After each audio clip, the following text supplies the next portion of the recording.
No grammar no career পক্ষ থেকে সবাইকে জানাচ্ছি আন্তরিক শুভেচ্ছা এবং অভিনন্দন।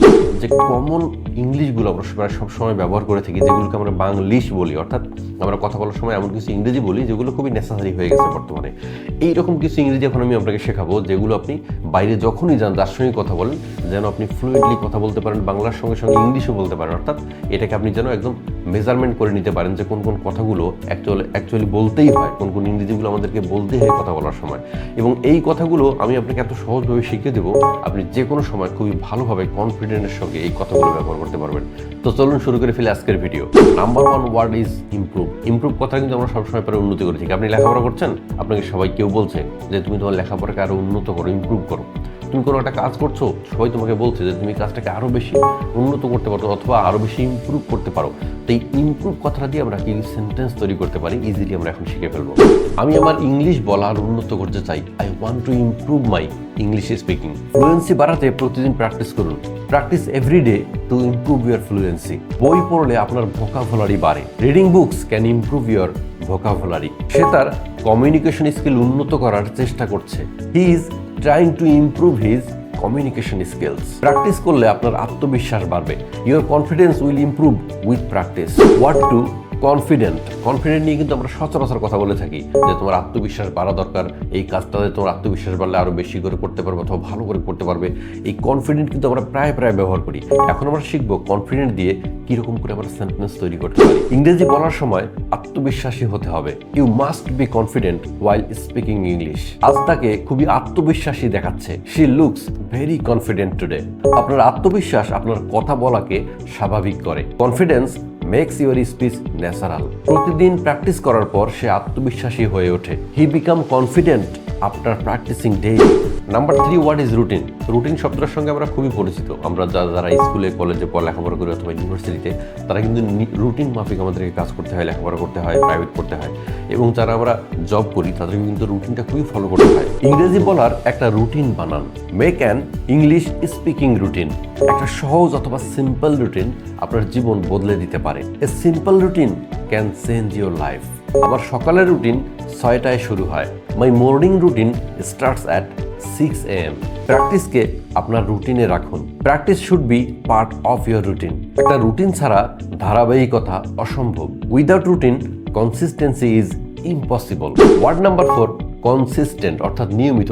আমরা এটাও রুটিনের সঙ্গে মিলিয়ে নিতে পারি যে আমরা নিয়মিত যদি কোনো কাজ করি, সেই কাজটা কিন্তু খুব দ্রুত আমরা ওখান থেকে সাকসেস পাই, অর্থাৎ ওখান থেকে যে আউটপুটটা আমার পাওয়ার কথা সেটা কিন্তু দ্রুত পাই। আপনার ইংরেজি প্র্যাকটিসে নিয়মিত থাকুন। Be consistent with your English practice. নিয়মিত চেষ্টা ফল আনে। Consistent efforts brings results. সে পড়াশোনায় নিয়মিত। She is consistent in her studies. আপনাকে পারফেক্ট না, নিয়মিত হতে হবে। You need to be consistent, not perfect. নিয়মিত থাকলে আত্মবিশ্বাস বাড়ে। Consistency builds confidence. Word number 5 express. এই পর্যায়ে আমরা কথা বলবো কোনো কিছু প্রকাশ করা। অনেক সময় আমরা কথা বলি না যে তুমি তোমার মনের কথাটা পরিষ্কার করে বলো, খুলে বলো। তোমার এখন অনুভূতিটা কি সেটা তুমি আমাদেরকে জানাও, পরিষ্কার করে জানাও।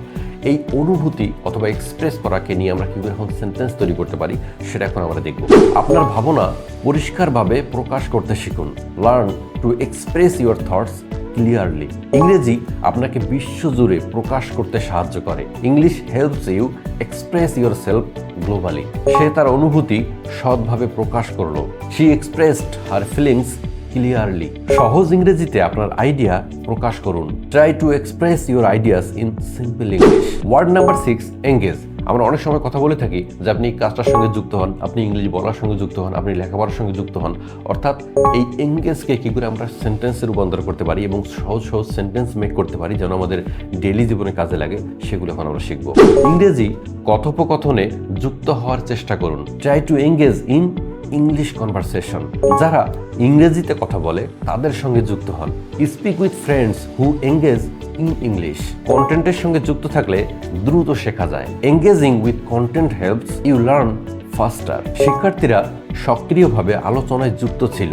Students engage in discussion actively. ইংরেজিতে ভাবলে আপনার ব্রেন সক্রিয়ভাবে যুক্ত থাকে। Engage your brain by thinking in English. Word number 7, habit. Habit নিয়ে কিন্তু আমরা অনেক কথা বলি, যে তোমার এটা অভ্যাস করা দরকার, তোমার ভালো কাজের অভ্যাস করা দরকার, তোমার অসংখ্য আমরা কি করতে পারি অভ্যাস করতে বলি, যেমন খেলাধুলার অভ্যাস করা দরকার, তোমার গানের অভ্যাস করা দরকার।